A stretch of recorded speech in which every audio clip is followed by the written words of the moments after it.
Welcome to Columbia County Progress, helping move Wisconsin forward. This is a podcast sponsored by the Democratic Party of Columbia County, designed to explore the issues impacting life in our county and across the state. Today, we're talking with Senator Sarah Keyeski. Sarah represents the 14th Senate District in the state and was elected in 2024 for a 4-year term. So welcome, Sarah. So glad that you could join us. Oh, thank you. Thanks for inviting me. I'm excited about your podcast. As are we. We're getting some it. good feedback on it. Could you talk a little bit about yourself and how you decided to become a senator? Sure. So I am a mom. I'm a married mom of 6 kids. I live in Lodi. And I've been a mental health provider for the last 27 years, doing individual, family, and couples therapy. I still have a small private practice. And I got involved actually a bit accidentally. And I think that's maybe a little bit more typical for women than one would have known. I don't think this was ever something that I would have pictured for myself. But other people thought that I might be a good fit for being a voice for our local constituents. Back in 2023, I was asked to run for an assembly seat. And that was, at the time, that was going to be a really hard race because it was a 60% red district to a 40% blue district. But I really believe in service. I really believe in volunteership. And so I was really concerned about that election and was concerned about what was happening to people around me, my friends, neighbors, family, my own family. And so it seemed like a perfect opportunity to just then put in effort and try to change the trajectory if at all I could. So they asked, will you run? Because what you can do then is help up ticket. You won't be able to win, but you can help those that are above you if you bring out people to vote, and then you can help lift other candidates. And I thought that seemed like a really good way to serve. So I launched my campaign at the end of 2023 as an assembly person running, and then I think it was February that the governor signed new maps into law. And to be honest, I was a little bit not paying a ton of attention about that because, it had been worked on for a long time. So all of a sudden I found out that he had signed the maps, and the maps that he signed into law made the district that I was running in at the time, it made it into a more blue district. And the good news is then people wanted to run for it. So I was excited because other people that had run in the past showed some interest in participating in the political run and have a campaign. And so I was stepping out and eager to kind of support whoever was going to actually do that. And kind of unbeknownst to me, there are conversations happening in the background with people in leadership and county parties and stuff. And they said, what I learned is that they liked what I had done. They liked the campaign that I had started, the effort I had put forth, because back then it was just me doing kind of much of it because nobody was really paying too much attention to somebody that was in those kind of demographic place, that kind of place in a election. And so they asked me to then run for Senate. And that Senate seat was against an incumbent. It was about a 50-50 Senate seat. And it was 3 times as big as the assembly seat. It included the assembly seat and then 2 more assembly districts. And it was a pretty daunting ask, to be honest. I really didn't have aspirations to be in politics, and I certainly didn't have a sense of myself as being somebody that would be good as a politician. And so it was really important for me to, at the very beginning, as they had kind of assessed me, whether or not I would be a good candidate that they thought could represent well, I assessed them. And so I said, I kind of need to know who you are, what you stand for, what you're going to be expecting of me, because the thing I did not want is to be working with people I didn't respect, I didn't trust. So I was then the Senate candidate and ran the rest and got elected in November. And I have been able to stay just me this whole time. And I've been very, very grateful and very proud of our Democratic Party for letting me do that and to amplifying a voice like mine that didn't have that political gravitas, but maybe just has a heart of service. I'm proud of the Democratic Party as well for letting people be who they are, because we've got really strong representation in you and in Karen DeSanto, Maureen McCarville.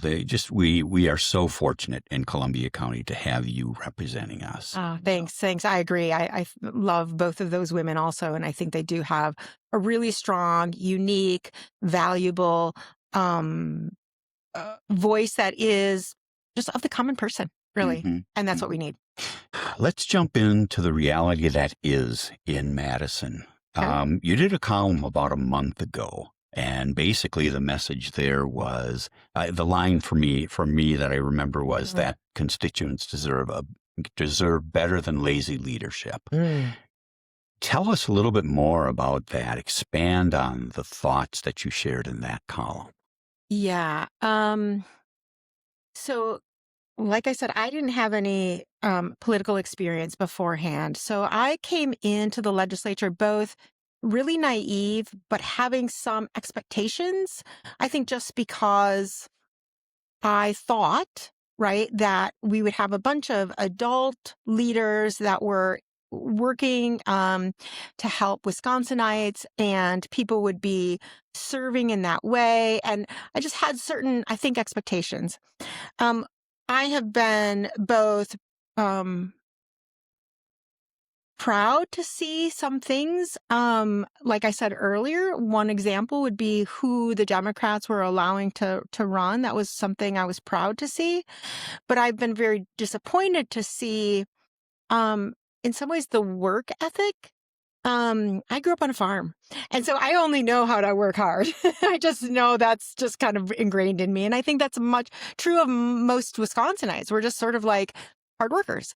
Mm-hmm. And we believe that if we want something done, we're going to do it and we're going to put in the effort. And so I was really surprised to learn that when you're in the legislature, you have a 2-year calendar. And that calendar is developed by whatever party is in charge. And so they get to decide, and currently then that was the Republicans and has been for the last 15 years. They decide how often you meet as a body. So like the Senate body, how often we meet to then vote on bills. They also decide how long your session will go. So they decide, you have 2 years, right? But how much of that time will you be then in session? And so what I found, to my dismay, was that we get inaugurated in January of that year. And then we do work through that year. And then the following year, we were only scheduled to work until March. And then the rest of the time from March to November is really sort of open so that people that are running for their legislative office on that second year, especially assembly members and then half of the Senate, they have all that time to run for their office. And then whoever is elected, you still have until the end of the year, so December, until then people are inaugurated in January. So you essentially have from March till January where very little is done in the frame of policymaking, passing anything that can be meaningful. Mm-hmm. And so that I was just really quite taken by. I I felt like as things happen and as our world turns, what we've seen is so many things are happening so quickly that we need to be responding to. So maybe this would been okay. Many years ago when you had to go back to the field and plow because you also were a farmer, right? I mean, maybe there's some sense in this that I could understand, but right now in particular, I think it's egregious to not have us in session working on being able to go to committee meetings, working on legislation that might be meaningful. So instead, right, we all are then able to use our time as we see most effective, most beneficial. Many people are then running for their reelection. I will be in 2028. But the dilemma I find about that is when I was running for elected office and I was running against an incumbent, there's just a inbred advantage then, because they're basically still getting paid and they're able to run for their office when somebody that's running against them, I had to work full time. And I had to run with children at home, right? And so the effort you have to make to want to get into politics, then it's just such an unfair kind of situation for people. And I think it's why you often have people that are retired or really wealthy that get into this line of work. It is difficult for people that are kind of typical like me, where you have to make money.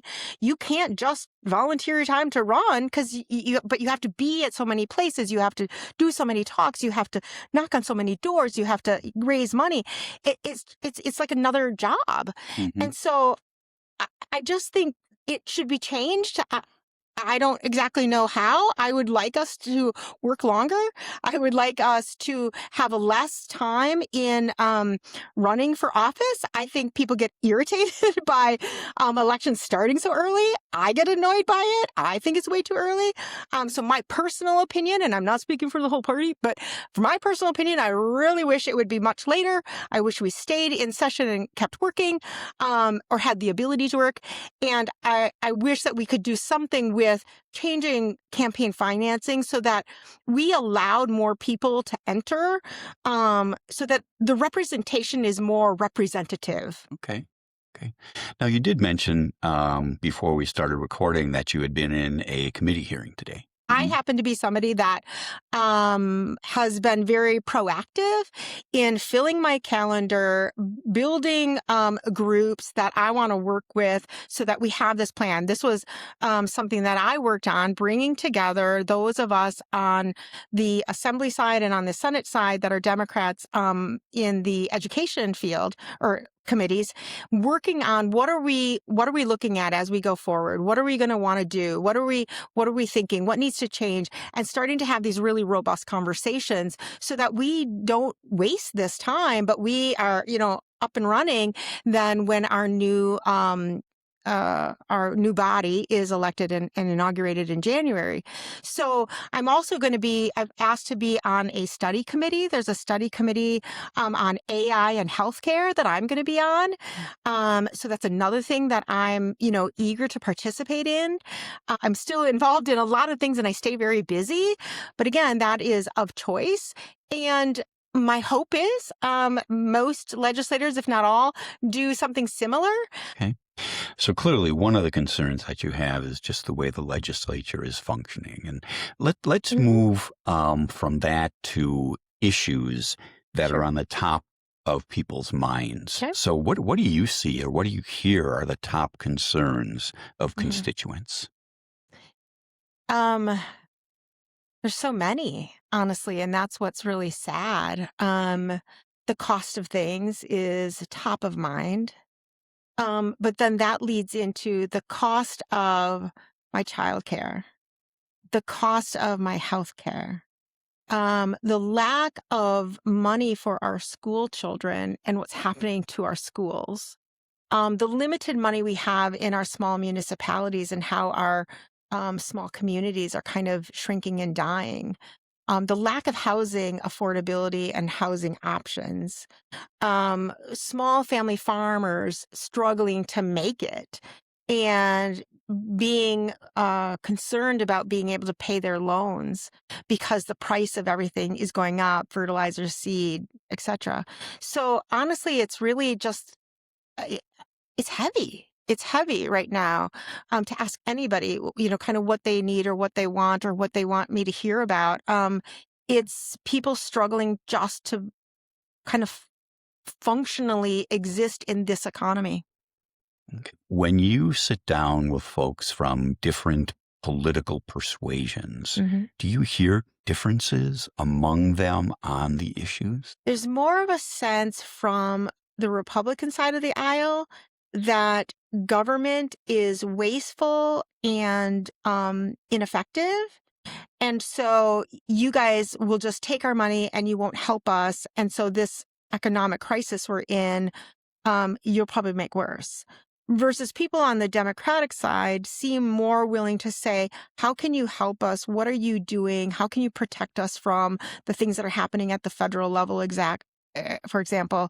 And so a little bit more of a sense that maybe government or somebody in my position can actually do something that could be helpful. That would, but the issues aren't really that different. And the perspective of paying taxes, I think, is different. Should we have to pay this much taxes? I think we should definitely have accountability of how those taxes should be paid. But to think that we shouldn't pay taxes, it seems just so strange to me, because if we don't do that, we don't have a society that collectively benefits from public schools, police, roads, bridges. The role of our government as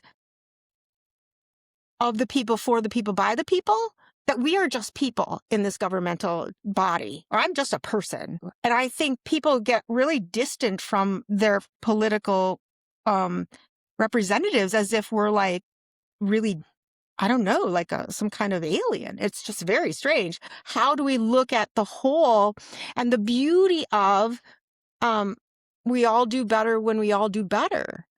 Because I think that is such a truism. Knowing that you can't address all of those or all of the issues all of the time, what would you say are your top priorities when you get back into session? Mental health. I've been a mental health provider for 27 years, like I said.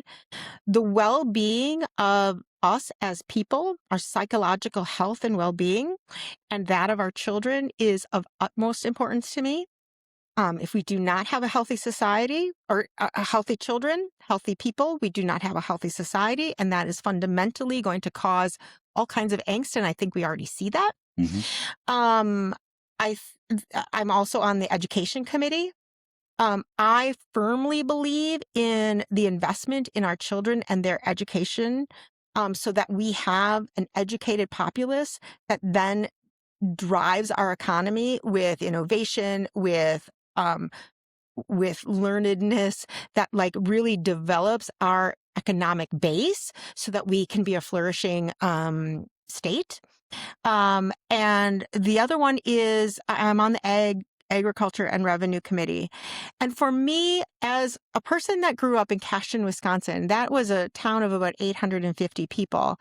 And for me, small town America is just like my heart.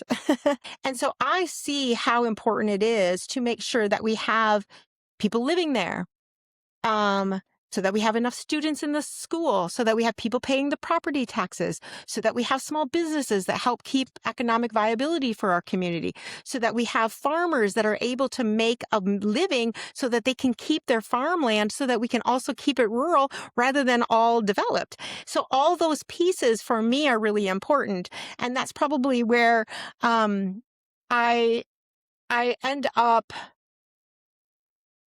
working hard to help people understand that as a Democrat, I really believe in farmers and farming and agriculture, because I think again, there's this sort of like simple, Democrat, doesn't care. Well, the reality is my family are farmers. And so I care because it's a long lineage of being a farm family. And we brought it from Norway. We came here to Wisconsin, and we're going to continue if we can. Fantastic. Let's dig into the schools issue a little bit. That was the second one that you had mentioned. School funding is a huge issue. Many districts don't have the funds to maintain their buildings, fully staff their schools. We're seeing a lot of referenda to cover those costs. So can you help us understand what's driving those shortfalls? We, as a state, as a legislature, those that have been in charge, have not really fulfilled our constitutional obligation to provide the funding for public schools that are as equitable as possible in the fairest way. And we have then an increase of the revenue used to pay for our schools is more and more coming from the taxpayer, because if we don't give enough from our general aid tax money, right, as a state, then the alternative is it has to be met with the taxpayers, the property taxes. Those are the two things that basically make up the bucket of money. So right now, most of our funding goes based on per pupil spending. And that was dictated some 1993 or something was kind of where those numbers kind of got locked in. And because it's per pupil spending, one of the dilemmas is then if you have a decrease in your enrollment, you get less money. All the things that you have to pay for as a school don't really change, even if you have 10 less students or 20 less students. For example, you still have to heat the building. You might have one that's not there now in third grade and two that aren't in fifth grade and four that aren't in 12th grade, but the building is still the building, right? Mm-hmm. So, and you can't shut it off certain vents for, like, it just doesn't work that way, right? So you still have to pay that, or you have to pay the cooling prices, or you have to pay the gas for the transportation, or you have to pay the food costs, or you have to pay for the teachers. If you lose a couple of students in grade 4, let's say, that doesn't mean you lose a grade 4 teacher. That means that you have a few less students in the room, but you still need that teacher. And what's happened with salaries? Salaries need to go up to be able to keep teachers, right? On top of that, we are paying usually a portion of their insurance. Insurance prices have gone up for all of us and schools. So when we haven't had inflationary increases built in, what's happened is schools have had to say, if things pretty much stay relatively level, all of our costs are still going up, or we're losing because we don't have maybe as many students. And so they're constantly having to go to referendum to make up the difference of operational costs just to operate. That's not to get something special and pretty and unique and, fancy. That is just to operate. And that's heartbreaking, because we are putting our schools in this position that they should not be in.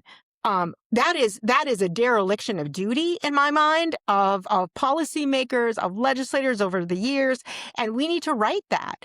But will take time, because it's been a dismantling that's been happening for a very long time. And to fix that is going to take real effort. We have the mental health issues. We have the technology issues. We have, school shooter issues. We have the needs for AI. I mean, it's just this social media, all the things. So there's a lot we're asking of our teachers, a lot we're asking of our young people, and we need to meet the moment.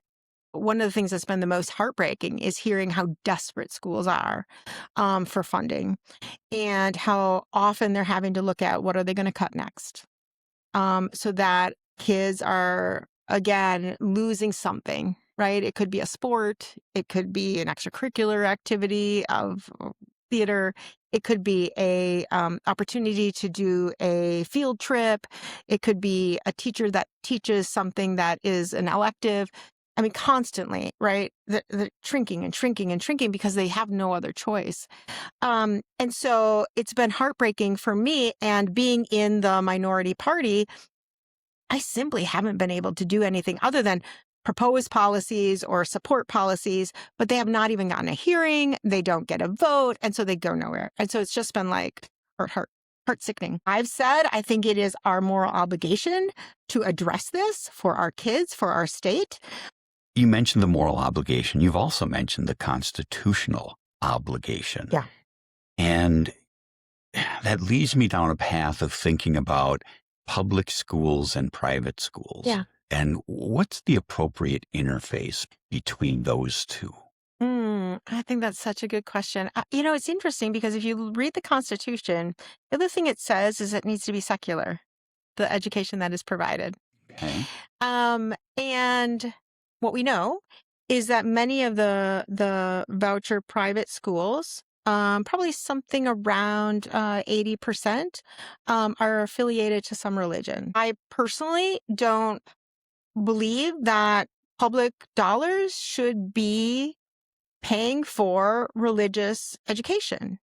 I think the separation of church and state is fundamental. And as we've seen a rise in Christian nationalism, I think it's become even more clear that we need to be very careful in our country to have that division so we do not become a theocracy that then starts to meld a religious supremacy over all. I also don't think that most people know that their tax dollars are going to these voucher schools. Most don't. We had a bill that we put forward to have the information about how much of your tax money is going to private schools, because right now that's on a tax bill, and how much of your tax money is going to private schools. So differentiate the two so that people know, right? Information is power. The Republicans would not have a hearing on that bill. Would you like to comment on the negotiated agreement between Governor Evers and Assembly Speaker Robin Vos? What happened was the governor, who is retiring, and Devin LeMahieu and Speaker Vos, the head of Senate and Assembly, also retiring, those three got together and they talked for a good time negotiating a plan.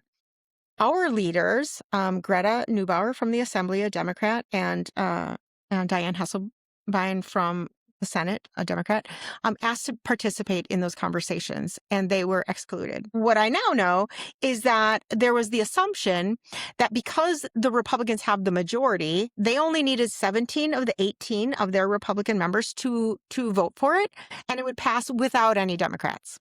So in some ways, they didn't need us, right? Mm-hmm. Turns out that once their members learned about it in the Senate, 3 of them didn't like it. So they all of a sudden needed then Democrats to sign on. Well, so we learned about it on Monday. On Tuesday, we had the Legislative Fiscal Bureau. That's a nonpartisan, trying to be as equalized as possible with opinion based on data. And they shared with us the data of the budget. And what we learned in that was that at the end of the next budget, if we passed this agreed upon surplus deal, we would have a $2.9 billion structural deficit at the end of 2029. And that really was shocking for all of us and made our jaws drop. It seemed so fiscally irresponsible. Mm-hmm. So what we asked was, we want to negotiate something that we can give you some votes for, but it can't be this. We can't do this. By Wednesday, they were just simply saying, you know what, it's this or nothing. No. If you don't vote for it, then it dies on your shoulders, basically. And you know what? Tough. So on Wednesday, they brought us in, had to give a vote, and all of us in the Senate that were Democrats, all 15 of us, plus 3 of the Republicans, said no. It was irresponsible. And I stand by that. Is there any discussion on the state level about how to handle data centers? Oh, yeah. Yeah. Okay. So we as Democrats, again, we put forth a bill earlier last year saying, okay, wait a minute. Data centers are coming fast and furious to our state. There was one that was looking at being built right outside of DeForest in my district. Yep. So I became very aware really quickly. And what is true is that our state has no parameters, no regulations, no expectations, no guardrails. And that makes our state pretty desirable to build in. Right. Let's be honest, right? Along with the natural resources. Along with, right, we have some good power structure, the grid, we have natural resources, we have farmland, we have things that are very seductive, right, for these multi-billion-dollar companies to make this happen. So we worked really hard, and I cannot take any credit, really.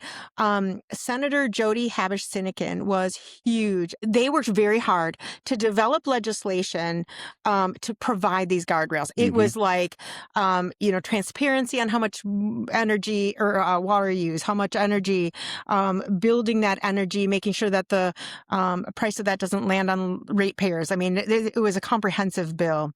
And that bill went to a committee led by Republicans, and that got a hearing and did not get voted on out of hearing or on session floor, so it went nowhere, and it has now died. Okay. So we tried. It is important to say. I fundamentally believe that as people are getting more information and becoming more informed, they have more solid opinions. And so I'm a firm believer in letting local governments decide, and having the constituents in those areas decide if they want that to come to their area. I know what I personally would vote for in my area, but I also don't think it's my role to say yes or no. What I think my role is, here's guardrails to protect you if you decide to have them. If you decide to have them, there are benefits.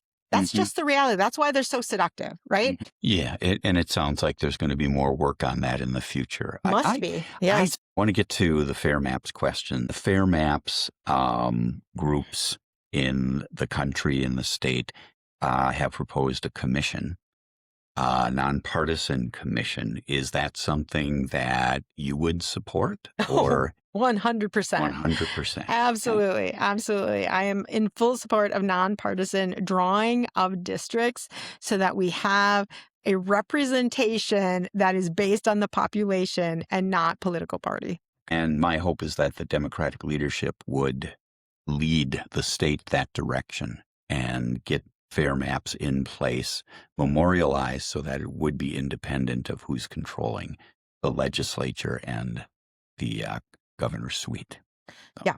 And that would be my hope too. And I think that is the commitment that we have. I can't speak for other people, but I know that our Democratic caucus is very concerned about bias that isn't reflective of our constituents. Let's talk about money real quickly. The Citizens United ruling really changed campaign funding in 2007, 2008, something like that. Hawaii just passed a law prohibiting corporations from making donations to political campaigns.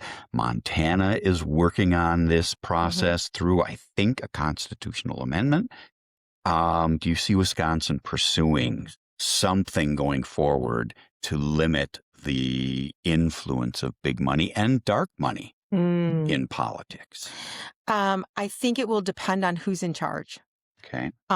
What party's in charge. I know my Democratic colleagues and I have talked at length about Citizens United, dark money, corporate money, and the way that it has been used to transform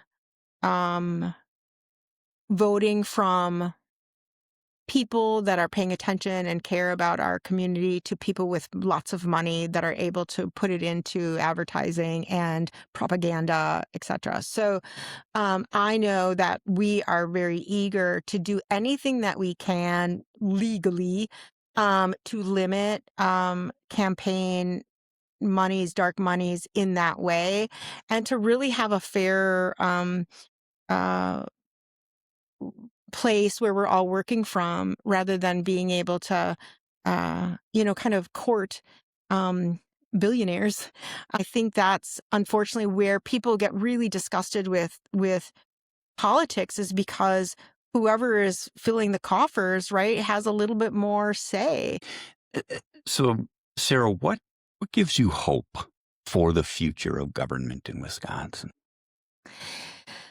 Um, my caucus members, honestly. I'm really honest to say I didn't know what I was getting into. I didn't know who I'd be working with, and I've been really pleased to see that in my caucus, the people that are there care about their constituents and are working very, very hard to always have primary in their mind what is going to be best for the most people to bring our state forward, to address the needs that we have, and to potentially do some things that are uncomfortable, like go against big corporations, and to be bold and to have some moral courage, and to be willing to support somebody like me, like I said, that I'm a little bit outspoken. I'm a little bit rough around the edges sometimes. But I think I kind of am a typical person that just like really cares about other people and wants to do a good job. Mhm. And I think the hope then is given to me to see people like me are in it, doing the work, slugging along. Um, and that gives me a lot of hope for the future. Great. Great.